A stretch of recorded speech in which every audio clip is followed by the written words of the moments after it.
German Army. I know. Yeah, Frank's just getting upset. And you guys saw Wolverine, right? Yeah. So good.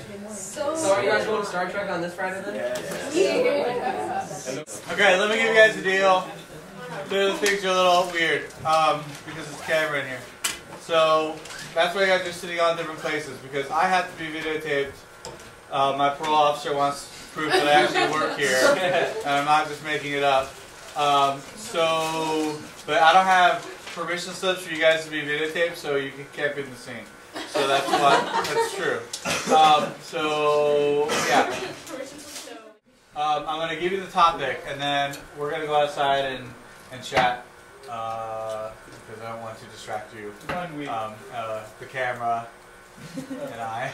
And then you'll stay here, and then we'll come in and talk about your stuff. So, yeah, one is what's the most important, second is what is your favorite. The first being people, the second being events. Okay. Right. So favorite person, most important person. Favorite event, most important event.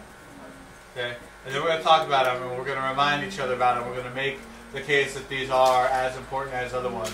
And one person's going to say, I thought that the Cat Massacre is the most influential event. And someone else is going to say, I thought Star Wars was the most influential event. And we'll argue, and it'll be ever so much fun. Okay. Right. Yeah, and the writing is going to be the assignment. That's not extra credit. The talking is the extra credit. Okay. Do you want us to write like a why kind of thing? A why? Why? Yeah, please write a why. Wait, so this is totally broad. Like we choose whatever we want. Yes, as long as it's covered in this class. I'm so in this is so This is the worst. Who's the most important person? Can we look at notes and stuff? You can totally look at those. You can look at your books. You can look at whatever you want. Alright, let's get out here. My name is Paul Miller. I am a social studies teacher here at Juanita High School. Behind me you have my humble abode.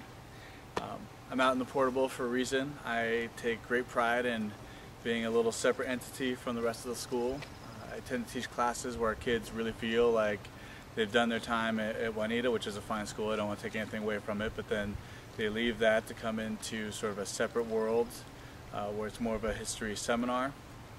I get to spend my day teaching world history for the most part with a little bit of world lit, all of which translates to me to sociology. I've been doing this about 12 years. I've had the advantage of working with high-end kids in the AP and honors programs, and was also a player in starting our at-risk program here at the school, Future School. And I've had a lot of success with both. That I really believe it doesn't have much to do with my credentials. I'm National Board Certified, I have a master's. I love history, I'm very, very interested in the content. But when I listen to my kids and I look at their evaluations, what they tell me over and over again is the thing that makes my class different from other classes is my ability to make things relevant and connect them from really complicated things to something they can understand. Just a quick example would be if you're talking about Hitler and the policy of appeasement that was used for him, that might be complicated, especially for people who don't know a lot about World War II to comprehend. But if you explain it in the context of a bully in the playground who comes over and says, give me your lunch money, you say no, and he says, give me your lunch money just this one time and I'll leave you alone for the rest of the year, you know, a fool is going to give it to him one time because then he knows he can take it from you all the time. And when you explain something like appeasement in that sort of context, you know, playground diplomacy, so to speak, kids really seem to get a hold of that. So that's kind of what I do. I love my job. I've been doing. Does anybody want to curse on purpose so excuse to shoot you on camera? Darn shoot! Oh, I can't because I can't show you. You can just show. You can just show skirting. I have a waterproof jacket on. Shoot Chef Dog. Alright, we ready? We'll go ahead and start with that. What's a favorite event? I can't think of my favorite event. Okay, so we're going to get ready to talk about your favorites. Cameron. No, that's cool. I know. Emily. We aren't done. I know, you're going to go with what you have. Because are you ever really finished? Yes. David is a perfect role model for that. Think of it this way. Is history ever really done? No. So it's okay for you to not It be. depends on who you're talking to. Can we say my birth? Can we write that on the test? The history's never really done. Under AP test, just be to be continued. That won't work. So we're going to focus on two things to get ready for the test. What do you think the most important influential people and events have been since 1300?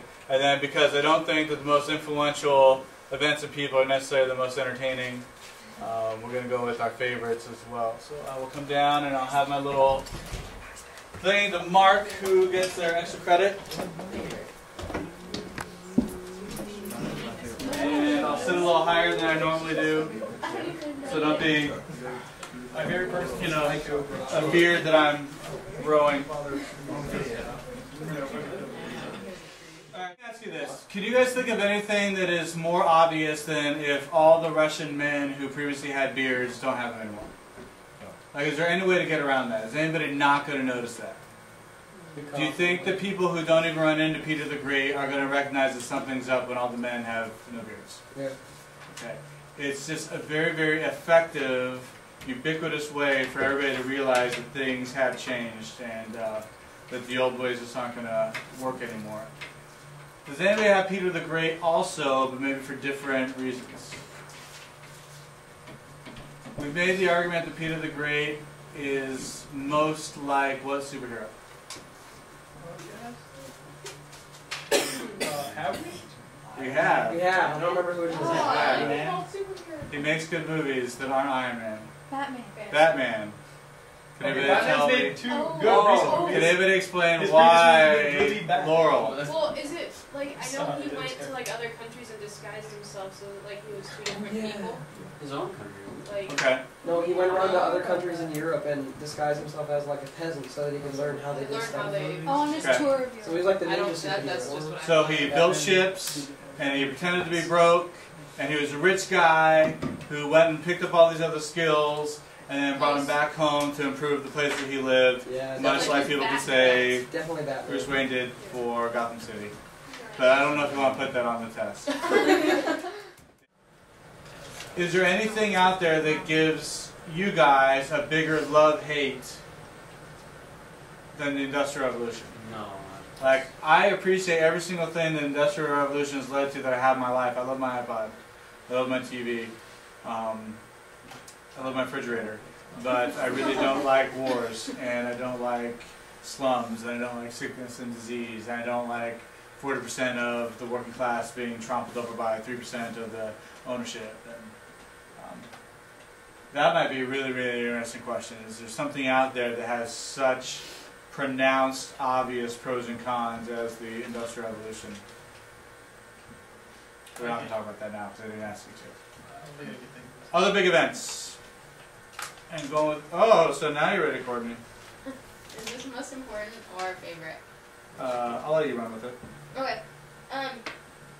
Well, I'm gonna do favorite. And I'm gonna say French Revolution, or Who's your favorite? yeah. Woo! Whoopee! Off with their head. You guys want to know what this really is? What? There's I don't know, some talent agency, agent type of something is maybe looking for some kind of weird history teacher to do some sort of weird thing. Yeah, that's you. Like a video? And we don't know what it is really. We don't know if it's just like a segment type thing or a one-off thing or. Are they filming all the history teachers? Oh no. Wait, is this what? Only the weird ones. Yeah. And they say we don't really know what it is, but somebody who's a little strange and maybe is like Bear Grylls or the Mythbuster guys. Yes. Like, That's oh, you. That's me. We should.